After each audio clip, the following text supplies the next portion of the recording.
The first stage is the creaming method, which we've done previously with sugar and butter, and amalgamate the two together until we get a nice creamy white textured sponge. On reaching this stage, we now proceed to add the egg which has been beaten slowly into your hand. If you add too much egg at any one time, you'll find that your mix will curdle. Once all the egg has been added, I then add the flour and the ground almonds. Mix it together without losing too much air.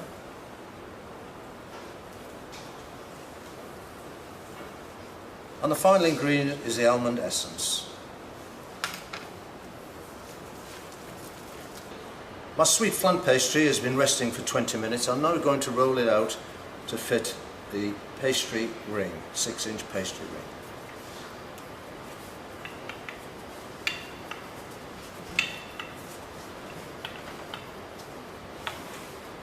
Making sure you move it to stop it from sticking. Roll the pastry up on your rolling pin and carefully place it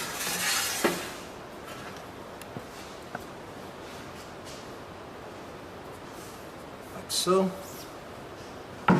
Remove a small piece of pastry from the side and push pastry into the flan ring, making sure that you go right into the corners. Remove the excess with your rolling pin, like so, and keep the remaining pastry. With your forefinger and thumb, go around the edge of the flan ring, turning. Next stage is to fork the base so that the pastry doesn't rise when you're cooking it, and it ensures that the pastry cooks evenly. Next stage is to place some jam in the base, red jam, and move it all round the outside and the centre. Not too much. The Bakewell mix is then placed inside of the pastry case, taking care not to go around onto the outside of the pastry, and push down like so.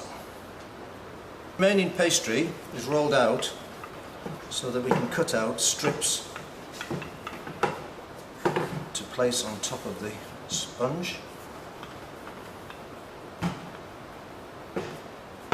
And this is to reenact the streets of Bakewell, which had cobbles. Strips should be thin, like so, and we require 8.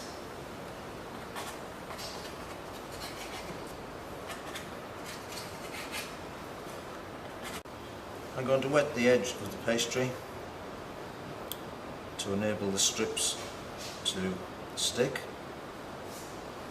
like so, and then proceed to place the strips of pastry across the top, so. It's a little bit technical. We move off the first and third strand and place one like so, put them back again, and then go to this side and we do the exact opposite, and this time we do the opposite, so it's 1 and 3 on the other side.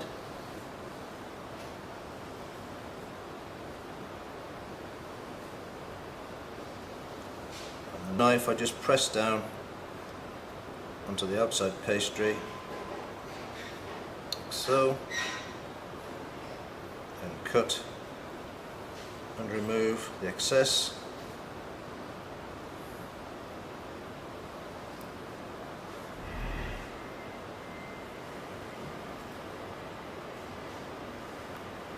Having now removed all of the pastry, excess pastry, we're going to bake it for 180 degrees for 40 minutes approximately.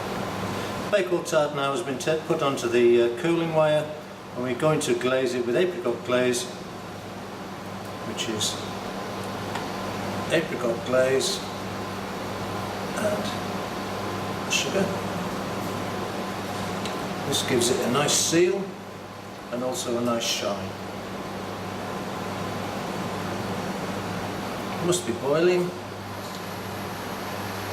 and on completion we now transfer it to our service plate.